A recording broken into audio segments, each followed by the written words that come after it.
We all love the Y-block Ford V8 engine.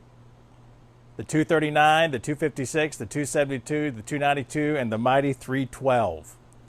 For all the good things about the Y-block Ford, its performance history, its reliability, of course used in trucks up until 1964 here in the States, and of course around the world up until the early 80s in the Phase 2 design. One of the nuances about the block that make it a lot different from other engines, in addition to the Y shape of the block and different things, is that the lifters have to be installed from underneath of the lifter bores. And you can't drop these in. Of course, these are mechanical. We call them flat tappets, all of that. They have a mushroom design. And if you look at the shop manual for any year for a Y-block, you're going to find that before you pull your camshaft out, you got to bump all your lifters up in the valley here, and then take a clip, maybe a clip like this one here, and make sure that you can suspend that lifter in its bore before you pull the camshaft out. Now, a lot of people, what we'll do is we'll make a big mistake of keeping the same lifters in the engine when we install brand new camshaft, and boy, that is a big no-no. Anytime you install a brand new camshaft or replace cams, you want to make sure you install brand new lifters, because the face on your lifter is going to mate with the lobe of your cam. So boy, that's very important to remember. So because this is so difficult, a lot of guys, either number one, they're going to yank the engine out of the car or truck, which you got the room, time to do that, you certainly do so. But Ford actually produced a tool from K.R. Wilson. K.R. Wilson, we know, is a big Ford contracted name, made a lot of tools for Ford back in the day. K.R. Wilson, that very name from Ford, just represented quality. K.R. Wilson actually had a tool that the mechanic could use to remove each lifter and insert all 16 again, all brand new ones, back into the engine block without removing the engine from underneath the hood. So let's take a look at that tool right now. All right, first of all, before we get into this, I got to thank Ted Eaton down in Texas, down there, EatonBalancing.com. Please pay that website a visit. Valuable information there. But this tool is on loan from Ted Eaton, and one of his former mechanics and machinists down there actually built this wooden box to store this tool. But for all practical purposes, it comes in three pieces. The first thing you have is that you have a channel that you can slide into the camshaft bore and all the way down. And then, of course, the way this is made, it's simply put there to catch the lifters as they fall out. You got the channel there. And then beyond the tray, you also have the spoon that reaches all the way to the back of the block. And the spoon has a special fork design here up front that'll help you keep the lifter suspended, and also, I assume, help you drop the lifter into the tray if needed. But the special device that's a part of this tool set is your gun, your pistol.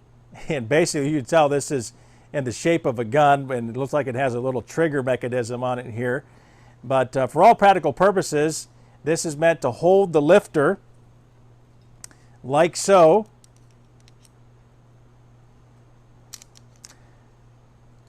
Clips right into there. Push all the way through the board there to where you get it lined up where that lifter needs to go in position. And then pull the trigger and pop the lifter vertical. And then using your spoon, take your spoon here and then push it up into the lifter bore, hold it there, put your clip on the lifter, then remove the clip.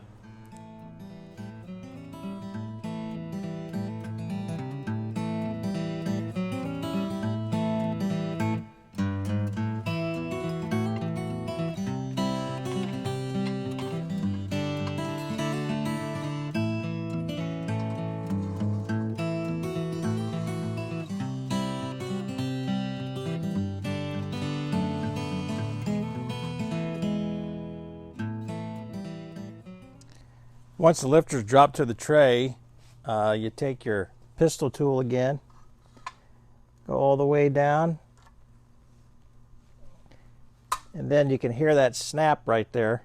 That means that we're obviously snapped onto the shank of the lifter.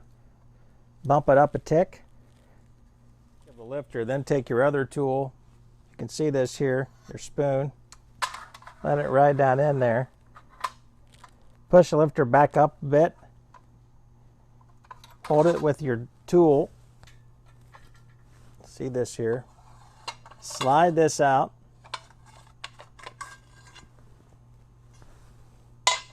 Now, what we're going to do next is we're going to take, since we're attached, we got the, on the end there, you feel it come loose. Push the trigger forward, not backward.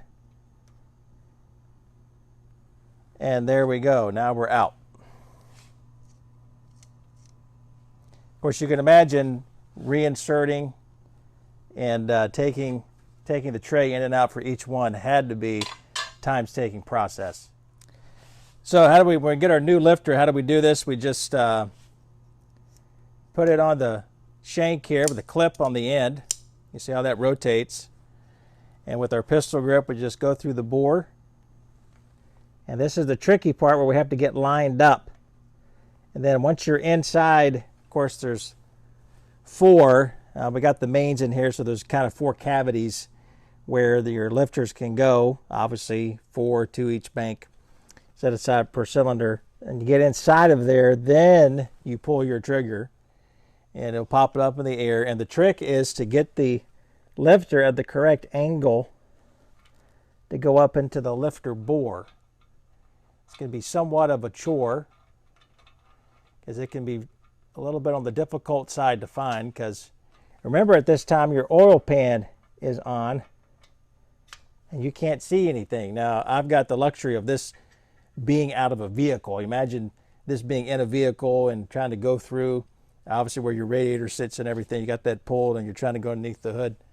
But what happens next is we get our spoon back out. We're going to go in there.